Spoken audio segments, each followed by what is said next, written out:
ভ্রমণ পিপাসু বাঙালির পাহাড়ে বেড়ানোর কথা মনে পড়লেই সবার প্রথম মনে পড়ে পাহাড়ের রানী পশ্চিমবঙ্গের দার্জিলিংয়ের কথা। সবাই জানে রূপসী দার্জিলিংয়ের রূপের তুলনা হয় না। মেঘেরা এখানে কানে কানে কথা বলে, আর দিগন্ত বিস্তৃত নীল আকাশের নিচে অপরূপা কাঞ্চনজঙ্ঘার মন ভোলানো রূপ যে কোনো মানুষকে আকর্ষণ করবেই। এই রূপের টানেই আমরা আগস্ট মাসের শেষে পাহাড়, জঙ্গল, লেক, ঝর্ণা, নদী এই সব কিছু একসঙ্গে দেখার জন্য বেরিয়ে পড়েছিলাম উত্তরবঙ্গ সফরে। সুপ্রভাত বন্ধুরা, আজকে 29শে আগস্ট 2024। এই মুহূর্তে রয়েছি নিউ জলপাইগুড়ি স্টেশনে। এই নিউ জলপাইগুড়ি স্টেশন থেকে আমাদের যাত্রা শুরু হলো। আমরা হাওড়া থেকে কামরূপ এক্সপ্রেস ধরে সকাল 5:30 নাগাদ এনজেপিতে নেমেছি। প্ল্যাটফর্ম থেকে বেরোতেই বাইরে দেখলাম কনস্ট্রাকশনের কাজ চলছে। আগেই শুনেছিলাম নিউ জলপাইগুড়ি স্টেশনকে মডেল স্টেশন হিসেবে তৈরি করা হচ্ছে। এই মুহূর্তে যাব হচ্ছে পার্কিংয়ে, কারণ পার্কিংয়ে আমাদের জন্য গাড়ি অপেক্ষা করছে। তাহলে চলুন যাওয়া যাক।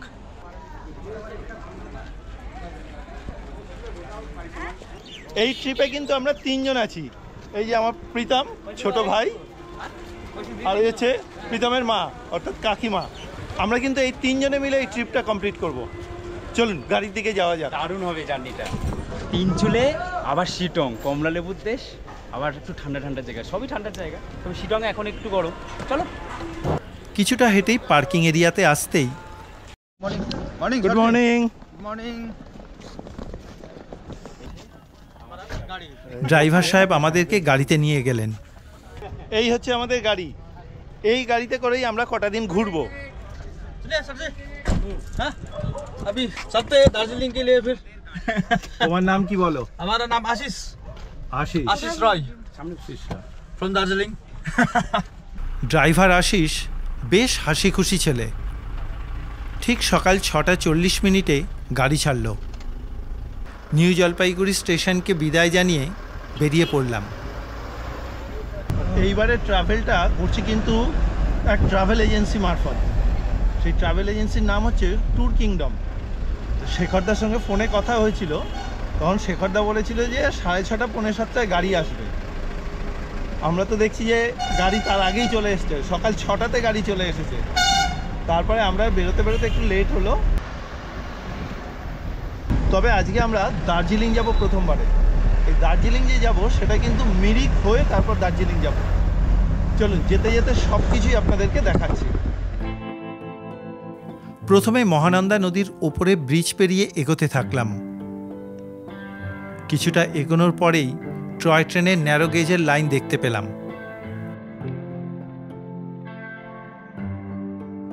আরও কিছুটা এগোনোর পর চোখে পড়ল চা বাগান। বড় বড় গাছেদের নিচ দিয়ে কালো মসৃণ পিচের রাস্তায় চলে গেছে ওই সামনে থাকা পাহাড়ের দিকে।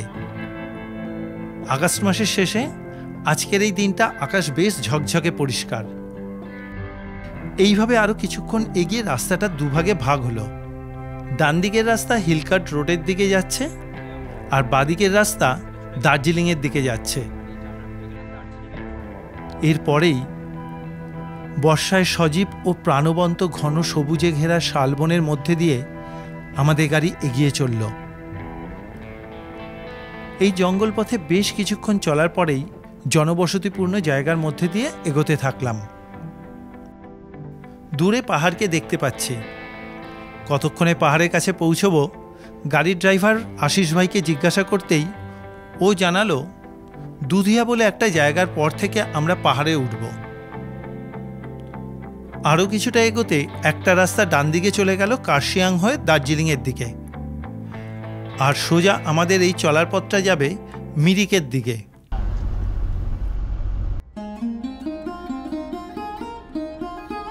নীল আকাশের নিচে চারিদিকে সবুজ চা বাগানের মধ্যে দিয়ে যেতে যেতে আমার মনটা চঞ্চল হয়ে উঠেছিল দূরে ওই পাহাড়গুলোকে দেখে। মনে ভাবছিলাম কতক্ষণে পৌঁছব। দেখতে দেখতে দুধিয়া গ্রামে পৌঁছে গেলাম। এখানকার সৌন্দর্য দেখেই ভাবছি পাহাড়ের নিচেই প্রকৃতি এত সুন্দর, আর ওই পাহাড়ের ওপরে আরও না কত সৌন্দর্য লুকিয়ে আছে। এরপরেই দুধিয়া নদীর ওপরে ব্রিজ দিয়ে এগোতে থাকলাম।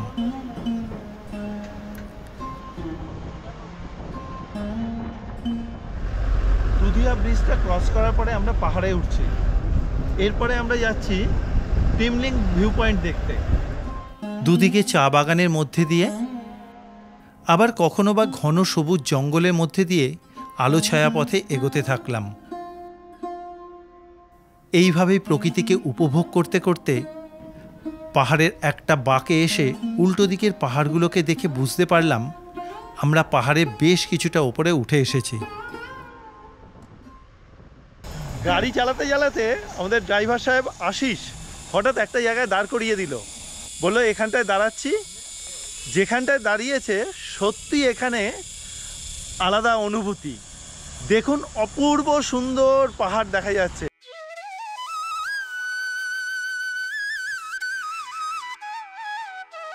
হালকা মেঘ জড়ানো আকাশে দূরে ওই ঢেউ খেলানো পাহাড়ের চূড়াগুলো ছবির মতন সুন্দর লাগছে। আর পাশ দিয়ে এগিয়ে চলেছে আমাদের যাওয়ার রাস্তা। এই ঠান্ডা হাওয়ার সঙ্গে এখানে সত্যিই খুব অপূর্ব লাগছে। এখানে একটু দাঁড়াবো। आशीष के थैंक्स। तो आपको कैसा लग रहा है अभी? बहुत बहुत अच्छा, बहुत अच्छा, बढ़िया लग रहा है। बढ़िया लग रहे हैं। রাস্তার পাশে একটু বসতেই पहले बार आए চোখে পড়ল পাশেই এখানে একটা ছোট্ট মন্দির আছে, যাই একটু ঘুরে আসি। মেন রাস্তার পাশেই মন্দিরের গেট দিয়ে ঢুকে পড়লাম। তিন দিকে খাদ, মাঝে উঁচু জায়গাতে মন্দির, ভেতরে মহাদেব পূজিত হচ্ছেন।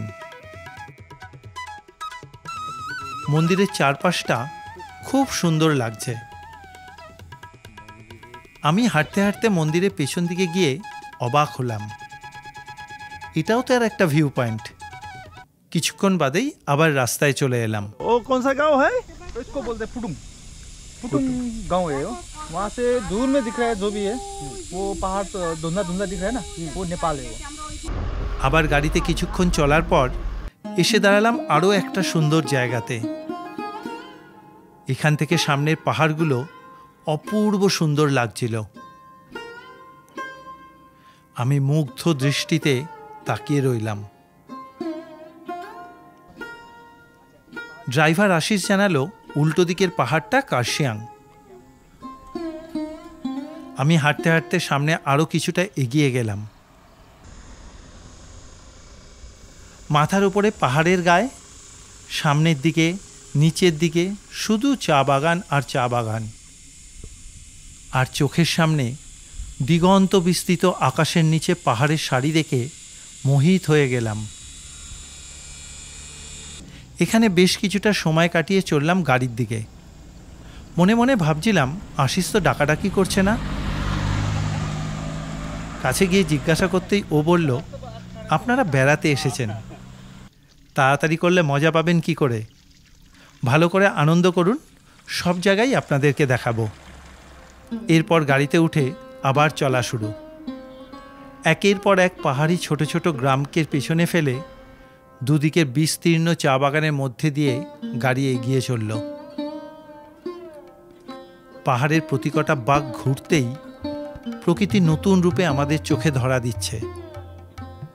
মনে হচ্ছে সব জায়গাতেই দাঁড়িয়ে ছবি তুলি। এইভাবে চলতে চলতে আরও কিছুক্ষণ বাদে গাড়ি আমাদেরকে টিংলিং ভিউ পয়েন্টের কাছে এসে নামিয়ে দিল। এবারে চলুন ভিউ পয়েন্টটা দেখে আসি। এগিয়ে গেলাম ভিউ পয়েন্টের দিকে।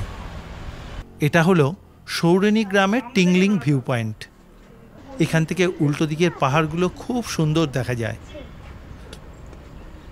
কিন্তু ভিউ পয়েন্টের থেকেও খুব ভালো লাগছে হচ্ছে রাস্তার পাশে একটা জায়গার থেকে।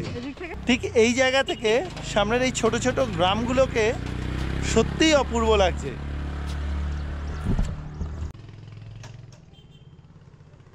এই জায়গাটা মিরিকের মধ্যেই পড়ে। এই সুন্দর জায়গাতে বেশ কিছুক্ষণ সময় কাটালাম। রে বাবু, কোথায় ঘুরতে এসেছিস? দার্জিলিং। ঠান্ডা লাগছে? ভিউ পয়েন্টে তো বেশ কিছুক্ষণ সময় কাটালাম। দেখতে দেখতে সকাল 9টা বেজে গেছে, পেটে খিদেও লেগেছে। এখন ব্রেকফাস্ট করতে হবে। চলুন, সামনে একটা দোকান আছে, দোকানে ঢুকে মোমোর অর্ডার দিয়ে চলে এলাম খোলা আকাশের নিচে খাওয়ার টেবিলে। তিমলিং ভিউ পয়েন্টের ঠিক পাশে একটা রেস্টুরেন্ট আছে, অপূর্ব জায়গা। দেখুন, সত্যি এটাই হচ্ছে ভিউ পয়েন্ট।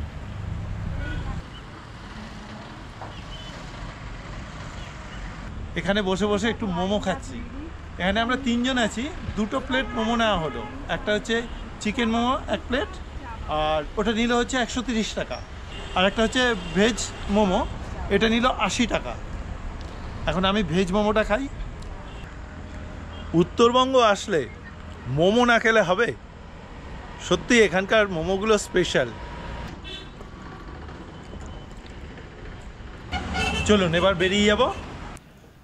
বেরিয়ে গাড়িতে বসতেই আশিস জানালো আমরা মিনিট 15-র মধ্যেই মিরিক লেক পৌঁছে যাব।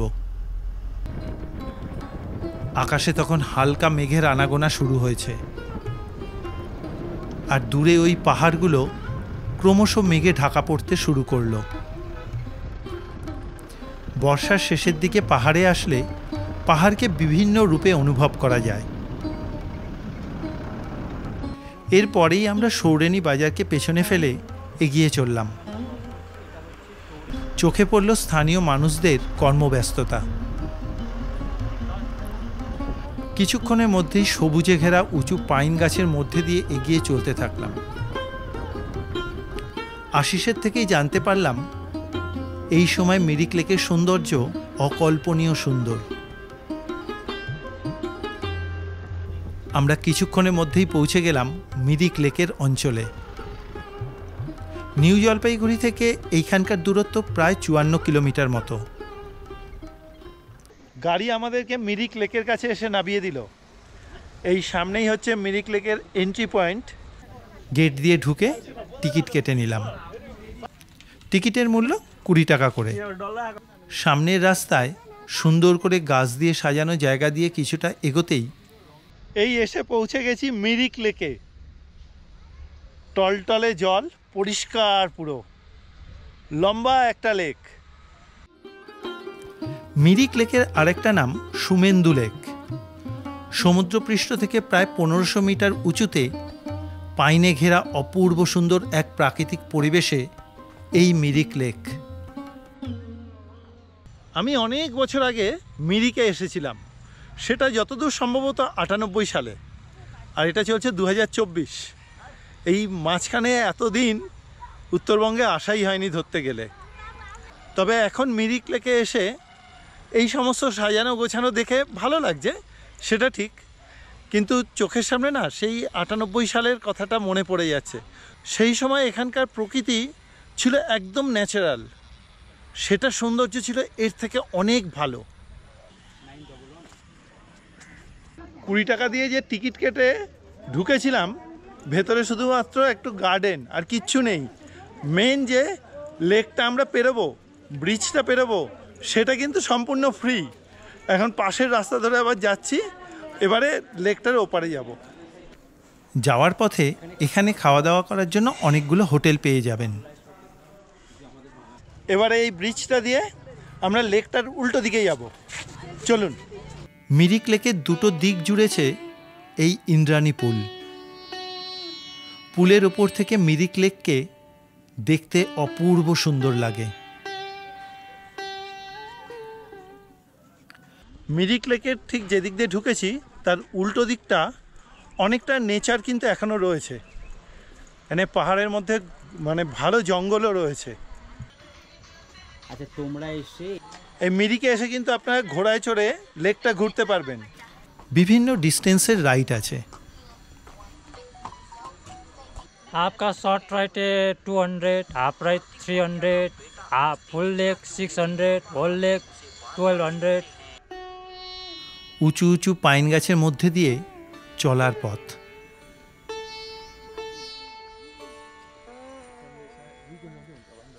এই জায়গা থেকে মিরিক লেকের সৌন্দর্য অকল্পনীয় সুন্দর।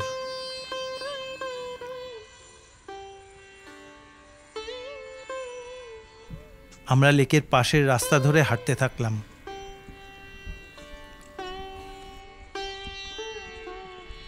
এই জঙ্গলময় রোমাঞ্চকর পরিবেশে হাঁটতে বেশ ভালো লাগছিল।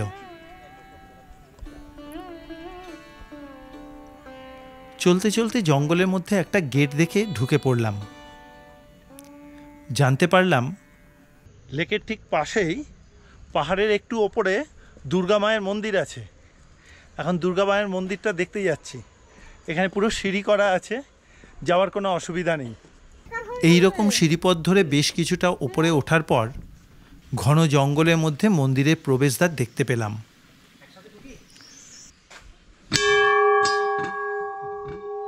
খুব সুন্দর পরিষ্কার পরিচ্ছন্ন মন্দির চত্বর। মন্দির চত্বরে ঢুকেই প্রথমে সোজাসুজি পড়বে হচ্ছে যজ্ঞকুণ্ড, আর ডান দিকে যে বড় মন্দিরটা এটা হচ্ছে মা দুর্গার মন্দির। ডান দিকে সিঁড়ি দিয়ে আরও ওপর দিকে উঠে আরও অনেকগুলো বিভিন্ন দেবতার মন্দির দেখতে পেলাম। একটু ওপর দিকেই মহাদেবের মন্দির রয়েছে, পাশেই রয়েছেন পঞ্চনাগ। আরও সিঁড়িপথ ধরে ওপর দিকে উঠে দেখতে পেলাম একদম পাহাড়ের ওপরে আছে শনিদেবের মন্দির। পাহাড়ের ওপরে জঙ্গলের মধ্যে এত দেবদেবীর মন্দির রয়েছে, যার সবকটি মন্দিরে কিন্তু নিত্য পুজো হয়ে থাকে। সবকটা মন্দির দেখে বেরোলাম, খুব সুন্দর লাগলো। পাহাড়ের কোলে যে এত সুন্দরভাবে এতগুলো মন্দির তৈরি করেছে এটা আমার জানা ছিল না। এর আগে আমি আসিনি এই দিকটাতে। আমার এই সময় এসে কিন্তু খুব ভালো লাগলো। আপনারা কিন্তু একটু কষ্ট হলেও এখানটা আসতে পারেন দেখার জন্য, আমার মনে হয় ভালো লাগবে। মন্দির দেখে আমি চলে এলাম একদম লেকের ধারে। এখানে দাঁড়িয়ে আমরা কয়েকটা ছবি তুলে নিলাম।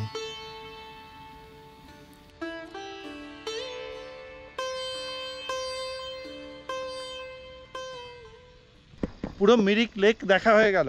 এরপরে আমরা মিরিক লেক থেকে বেরিয়ে যাচ্ছি।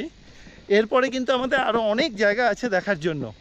চলুন একে একে সব দেখাবো। মিরিক লেকে বোটিং করা যায়। এই বোটিং করার চার্জ দুজনের জন্য 30 মিনিটে 200 টাকা। ঘুরতে ঘুরতে কিন্তু আবার পেটে টান লেগে গেছে, তাই জন্য মিরিক লেকের পাশেই এই একটা জায়গায় দিদির থেকে এখন গরম গরম ম্যাগি খাবো। मैगी 50 रुपीज है। तो मैगी बनाइए, मैगी तीन मैगी। 3 पैकेट मीठे ना। मैगी में प्याज टोमेटो।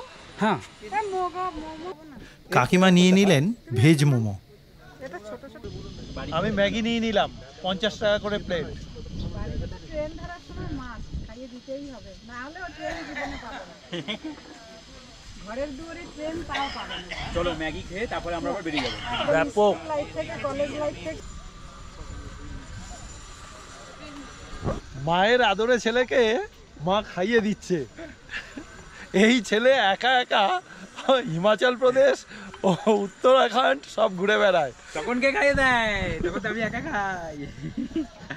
যাই হোক, এটা কিন্তু আলাদাই মজা, কি বলো? হ্যাঁ, এবারে কাকিমা কিছু কেনার জন্য একটা দোকানে ঢুকলেন।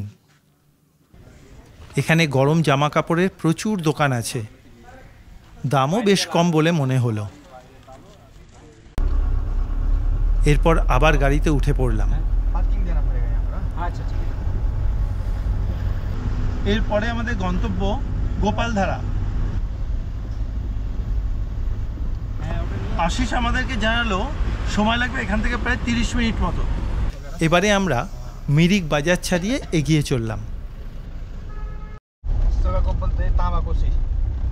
আচ্ছা, তাবাকুশি না? আজকের এই মিরিক হয়ে দার্জিলিং যাওয়ার ভিডিও আপনাদের কীরকম লাগছে একটা কমেন্ট করে জানাবেন। এটা আমার তরফ থেকে আপনাদেরকে রিকোয়েস্ট রইল। আপনাদের প্রতি কটা কমেন্ট আমাকে নতুন ভিডিও তৈরি করতে অনেক বেশি উৎসাহ দিয়ে থাকেন।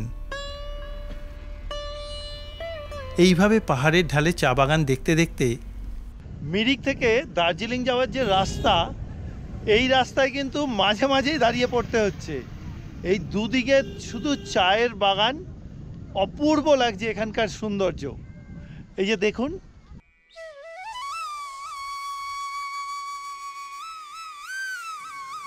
ঢেউ খেলানো পাহাড়ের গায়ে লম্বা লম্বা পাইন গাছ, আর তার সাথে সবুজ গালিচার মতন চায়ের বাগান। দেখতে ফ্রেমে বাঁধানো ছবির মতন লাগছে। মা আর ছেলে দুজনে মিলে ছবি তোলার পাগল, খালি ছবিই তুলে যাচ্ছে। কিছুক্ষণ সময় কাটিয়ে চলে এলাম। এই আমরা এসে পৌঁছে গেলাম গোপালধারা টি গার্ডেন। চলুন একটু ঘুরে দেখে আসি।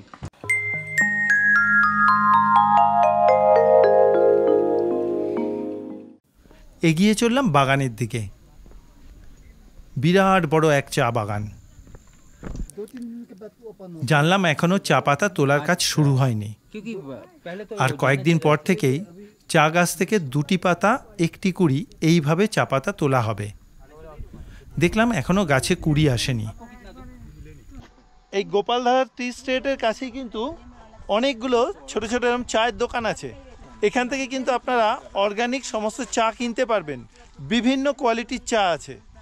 এই তো দেখছেন এই রকমই, তবে বেশ ভালো লাগলো কিন্তু ভেতরটা যতটুকু ঢুকতে পারলাম। চলুন এরপরে আমরা আবার নেক্সট স্পটে যাব। এবারে আমরা যাচ্ছি পশুপতি মার্কেট দেখতে। এখান থেকে ডিস্টেন্স প্রায় 10 কিলোমিটার মতন, সময় লাগতে পারে আধ ঘন্টা। পশুপতি মার্কেট ভারত আর নেপাল সীমান্তে নেপালের মধ্যে পড়ে। চলার পথে একটা জায়গায় আশিস দেখালো রাস্তার বাদিকটা নেপালের অংশ। এই সমস্ত বাড়িঘরগুলোই নেপালের মধ্যে রয়েছে। এইভাবে আরও কিছুক্ষণ যাওয়ার পরে গাড়ি ভারত ভূখণ্ডের মধ্যে একটা জায়গাতে নামানোর পর হেঁটে ভারত নেপাল বর্ডার পেরিয়ে এই যে আমরা এসে গেছি একদম নেপাল বর্ডারের কাছে। এখান থেকে একটা গাড়ি নিয়ে আমরা পশুপতি মার্কেট যাব। বর্ডারের কাছেই নেপালের ট্যাক্সি স্ট্যান্ড। এই হচ্ছে আমাদের গাড়ি। আমরা এখানে নেপালের 4টে পয়েন্ট দেখব।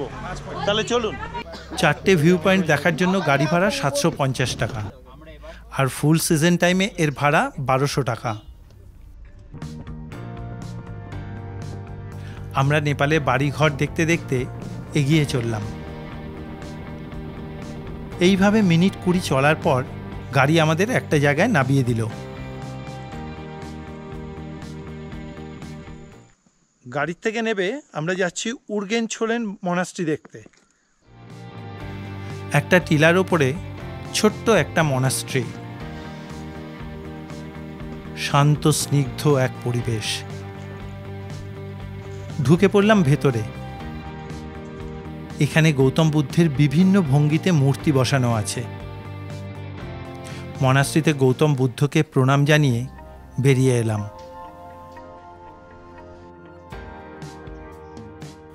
মনাস্ট্রির কাছ থেকে দূরের ওই প্রকৃতিকে অপূর্ব সুন্দর লাগছে। আর এখানকার পরিবেশ কিছুক্ষণ এখানে দাঁড়ালেই মনটা শান্তিতে ভরিয়ে দেয়। এখানে বেশ কিছুক্ষণ কাটিয়ে বেরিয়ে পড়লাম। গাড়িতে উঠে इसके बाद कहाँ जाना है? अभी हम बुद्ध स्टेट से पार जाएंगे। মিনিট 10 মতন চলার পর আমরা গন্তব্যে পৌঁছে গেলাম। এই জায়গাটার নাম হচ্ছে বুদ্ধধাম। এই দিকে যাব হচ্ছে বুদ্ধ পার্ক। দেখলাম পাহাড়ের ওপরে বড় এক বুদ্ধ মূর্তি বসানো রয়েছে। বেশ কতগুলো সিঁড়ি দিয়ে ওপরে উঠে দেখলাম বড় বেদির ওপরে বুদ্ধদেব ধ্যান মুদ্রায় বসে রয়েছেন। বেদির পাশ দিয়ে কিছুটা এগিয়েই বুদ্ধ পার্ক দেখে এই যে লোহার যে সেতুটা আছে, এই লোহার সেতু পেরিয়ে চলে এলাম উল্টো দিকের পাহাড়ে। অনেকগুলো সিঁড়ি ভেঙে কিন্তু আসতে হলো। এই ওপরে চা বাগান আছে, দেখবো। চলুন তাহলে। এই জায়গা থেকে আশপাশের পাহাড় সহ বুদ্ধ পার্ক এবং চা বাগান অপূর্ব সুন্দর লাগছে। আমরা বেশ কিছুক্ষণ এখানটাতে সময় কাটালাম। বাড়ির থেকে বেরিয়েছিলাম হচ্ছে উত্তরবঙ্গ সফর করতে। তা প্রথম দিনকেই উত্তরবঙ্গের সঙ্গে বিদেশ পর্যন্ত ঘুরে নিলাম, অর্থাৎ নেপাল ঘুরে নিলাম। এটা কিন্তু উপরই পাওনা। কি প্রীতম, তাই কিনা? বিশাল বিশাল। মানে আমি জানতাম যে নেপাল ঘুরবো, কিন্তু নেপালে যে এতগুলো জায়গা থাকবে সেটা আমি জানতাম না। তবে এই নেপাল যে ঘুরছি এটা কিন্তু এই খরচাটা কিন্তু তোমাদের প্যাকেজে থাকবে না, এটা কিন্তু আমাদেরকে খরচা করতে হবে আলাদা করে, আলাদাভাবে আমাদের খরচা। একদম। তাহলে চলুন, এখনো পর্যন্ত 2টো পয়েন্ট বাকি আছে দেখা। এবারে আমাদের গন্তব্য পশুপতিনাথ মন্দির এবং মার্কেট। নেপালের রাস্তাঘাট বাড়িঘর দেখতে দেখতে মিনিট 10-এর মধ্যেই পৌঁছে গেলাম। গাড়ি আমাদেরকে একদম পশুপতিনাথ মন্দিরের গেটের সামনে এসে নামিয়ে দিল, এই সামনেই। চলুন, কয়েকটা সিঁড়ি দিয়ে উঠে পশুপতিনাথ মন্দির চত্বরে পৌঁছে গেলাম। মন্দিরে পৌঁছেই প্রথমেই দেখতে গেলাম স্বয়ং পশুপতিনাথ মহাদেবকে। তাকে প্রণাম জানিয়ে পাশের মন্দিরে চলে এলাম রাম, সীতা এবং অন্যান্য দেবদেবীদের দর্শন করার জন্য। পশুপতিনাথ মন্দির দেখে বেরিয়ে পড়লাম। এই সামনেই রয়েছে পশুপতি মার্কেট। এটা কিন্তু নেপালের খুব বিখ্যাত একটা মার্কেট। একটুখানি ঘুরে দেখি কি কি পাওয়া যায়, কীরকম কী দাম। চারিদিকে দোকান, জামা কাপড় থেকে শীতবস্ত্রের দোকান রয়েছে। এই জ্যাকেট कितना करके? हाँ 1200। टेम्परेचर कितना तक? -10 डिग्री तक होगा। बहुत কসমেটিক্স আছে। এটা ইন্ডিয়াতে কত বললেন? 550। এটা 200। এটা অ্যালোভেরা? হ্যাঁ অ্যালোভেরা। এটা কত ml? এটা আপনার 300 ml, এটা আপনার 200 ml। আচ্ছা, এটার কি দাম? 200। জোনটাই নেন আপনার 200। সবকটাই স্ক্রাবার 200। এটা আপনার 300, ইন্ডিয়াতে 650 আছে। এটা ইন্ডিয়াতে 650। এটা কত ml? এটা 250 ml। এটা 250 500 ml 200 টাকা। এটা ইন্ডিয়াতে আপনার 675 টাকা দাম আছে। এটা body, face and body. Face and body. এটা শুধু ফেসের জন্য আছে, ময়শ্চারাইজিং ক্রিম। আচ্ছা, এটা পুরো, এটার দাম কত? 200। এটা 200। এগুলো 100% হার্বাল কে? হ্যাঁ হার্বাল পুরো। এটা আপনার ভিটামিন এর আছে, এটা কুকুম্বার আছে। আমি এই দুটো জিনিস নিলাম। একটা হচ্ছে ময়শ্চারাইজিং ক্রিম, একটা স্ক্রাবার। দোকানে কেনাকাটি করে আবার গাড়ি করে নেপাল বর্ডার। এখন বাজে বিকেল 3:30। পশুপতি মার্কেট থেকে বেরিয়ে নেপাল বর্ডার ক্রস করে চলে এলাম ইন্ডিয়াতে। এরপরে আমরা যাব আমাদের পরবর্তী গন্তব্যে। দেখলাম পাইন গাছের ওপরে মেঘেদের আনাগোনা শুরু হয়ে গেছে। আমরাও তাড়াতাড়ি গাড়িতে উঠে বসলাম। কিছুক্ষণের মধ্যেই মেঘেদের দল আশপাশের পুরো জায়গাটা দখল করে নিল। এখন আমাদের গন্তব্য সীমানা ভিউ পয়েন্ট। মেঘে ঢাকা এক স্বপ্নময় পরিবেশের মধ্যে দিয়ে এগিয়ে চললাম। উঁচু উঁচু পাইন গাছের মধ্যে মেঘেদের আনাগোনা কি অপূর্ব সুন্দর পরিবেশ তৈরি করেছে তা ভাষা দিয়ে প্রকাশ করতে পারবো না। আজকের এই ভিডিও আপনাদের কীরকম লাগছে একটা মতামত জানাবেন কমেন্ট বক্সে। এটা আমার তরফ থেকে আপনাদেরকে একটা রিকোয়েস্ট করলাম। আপনাদের প্রতি কটা কমেন্ট আমাকে নতুনভাবে ভিডিও তৈরি করতে অনেক বেশি উৎসাহ দিয়ে থাকেন। এই রকম সুন্দর পরিবেশে বেশ কিছুক্ষণ চলার পর এই গাড়ি এসে নামালো হচ্ছে সীমানা ভিউ পয়েন্টের কাছে। কিন্তু এই তো দেখছেন চারিদিকে পুরো মেঘে ঢেকে গেছে, এখান থেকে তো আর কিছুই দেখা যাচ্ছে না। তবুও দেখিয়ে দিই কোথা থেকে সমস্ত কিছু দেখা যায়। চলুন। এই জায়গাটা খুব বিখ্যাত এক ভিউ পয়েন্ট। ওয়েদার ভালো থাকলে এখান থেকে নেপালের অনেক দূর পর্যন্ত দেখা যায়। এখানে শুধু ট্যুরিস্টদের জন্যই কিন্তু অনেক দোকান হয়ে রয়েছে, বিভিন্ন জিনিসপত্র বিক্রি হয় এখান থেকে। কুয়াশা মাখা পথ ধরে আরও কিছুটা এগিয়েই এখন এসে পৌঁছলাম হচ্ছে জোরপোখরিতে। এখানে 20 টাকা করে টিকিট কেটে ঢুকে পড়লাম মেন গেট দিয়ে। এই এসে পৌঁছলাম জোরপোখরি লেকে। আকাশ পরিষ্কার থাকলে এই জোরপোখরি লেক এবং তার আশপাশটা অপূর্ব সুন্দর লাগে বলে জেনে এসেছিলাম। আমাদের ভাগ্যে নেই, তাই এইবারে আর হলো না সেই সৌন্দর্য উপভোগ করা। তবু আমরা এখানে কিছুক্ষণ ঘোরাফেরা করে নিলাম।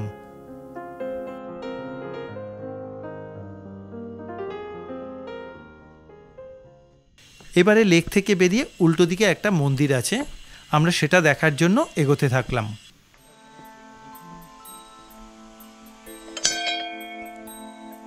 ওপর দিকে আছে স্বয়ং মহাদেব ও পার্বতী মায়ের মন্দির।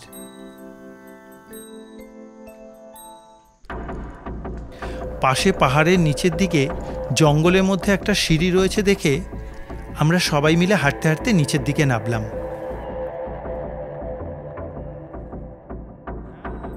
গিয়ে পৌঁছলাম ভগবতী মায়ের মন্দিরে। ঢুকে পড়লাম মন্দিরের ভেতরে। এখানে স্বয়ং মহাদেব এবং ভগবতী মা পূজিত হচ্ছেন। পুরো মন্দির চত্বরটা ফাঁকা শুনশান। আমরা এসেছি মন্দিরের পেছন দিকে সিঁড়ি দিয়ে।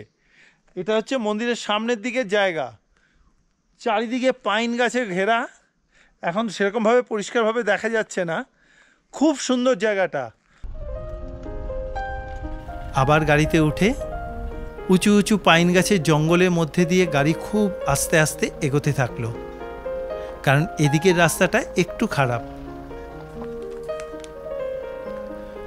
তবে সবুজে মোড়া এই জঙ্গল পথ যেতে বেশ ভালো লাগছে। এবারে সুখিয়া পাহাড়ি গঞ্জকে পেছনে ফেলে গাড়ি এগোতে থাকলো।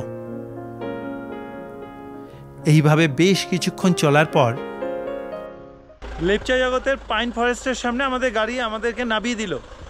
লেপচা জগতে মেনলি দেখার হচ্ছে এই সামনের পাইন ফরেস্টটা। চলুন সেটা দেখে আসি। ঢুকে পড়লাম পাইন ফরেস্টে। ঢুকেই বুঝতে পারলাম এটা ঘন এক পাইন ফরেস্ট।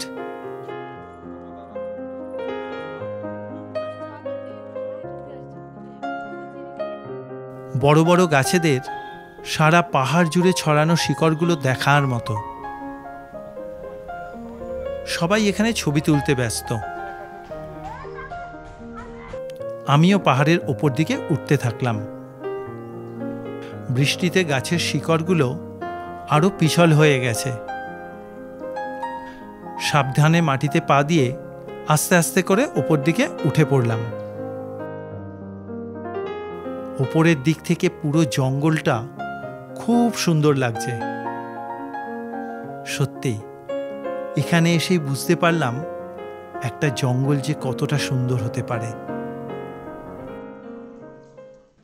পাইন ফরেস্ট দেখে তো বেরোলাম, এবারে একটুখানি চা খেতে হবে। বিকেল হয়ে গেছে, আজকে দুপুরে তো লাঞ্চ হয়নি, ওই শুধুমাত্র ম্যাগি আর একটু কয়েকটা মোমো খেয়েই সারাটা দিন কেটে গেল। এখন আপাতত একটুখানি চা খাই। चाय है तो sir milk tea, only milk tea है, milk tea. Liquor tea finished हो गया जी। अंडे के साथ 50 रुपीस अंडे के साथ।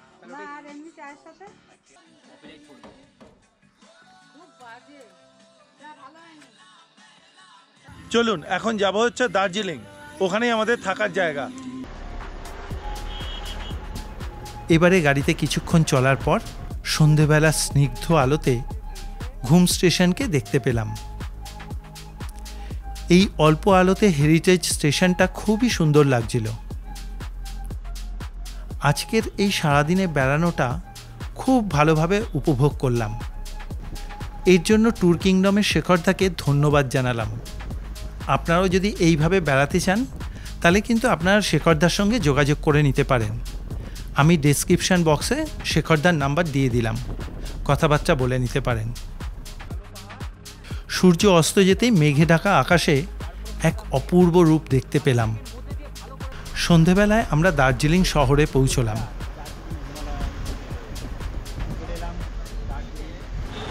এই এখন বাজে সন্ধে 6:45। এই এখন গাড়ি আমাদেরকে দার্জিলিংয়ে নামালো। এই সামনেই হোটেল গারুদা। চলুন আগে হোটেলে ঢুকে নিই। বাইরে কিন্তু বেশ ভালো ঠান্ডা আছে। এখন আগস্ট মাসের 29 তারিখ, তাতেই বেশ ভালো ঠান্ডা। আমরা হোটেলের সামনে পৌঁছতেই হোটেলের লোক লাগেজ নিয়ে তুলে দিল।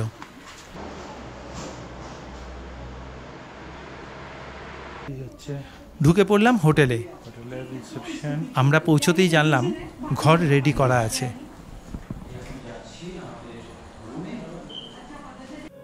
ঢুকে পড়লাম আমাদের নির্দিষ্ট রুমে। ঘরটা বেশ বড়। একটা ডবল বেড খাট ও একটা সিঙ্গেল বেড খাট রয়েছে।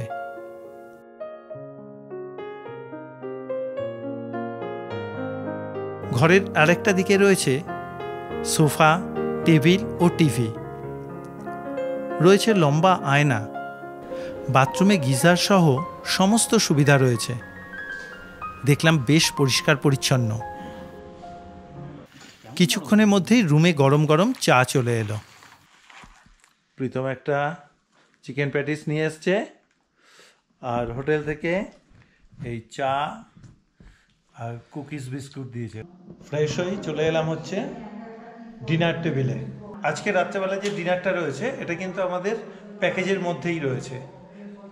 এই যে দেখুন কি কি দিয়েছে: ভাত, ডাল, সবজি, ডিমের কারি, 2টো করে ডিম, চাটনি বা হ্যাঁ এটা কি আচার, এটা আচার, পাঁপড়। এই দিয়ে আজকের ডিনারটা সারতে হবে। তাহলে আজকের মতন ডিনারটা শেষ করে তাহলে এখন ডিনারটা কমপ্লিট করি। আজকের মতন ভিডিও এখানেই শেষ করলাম। আবার দেখা হবে আগামীকাল। ততক্ষণের জন্য সবাই ভালো থাকুন, সুস্থ থাকুন। শুভরাত্রি।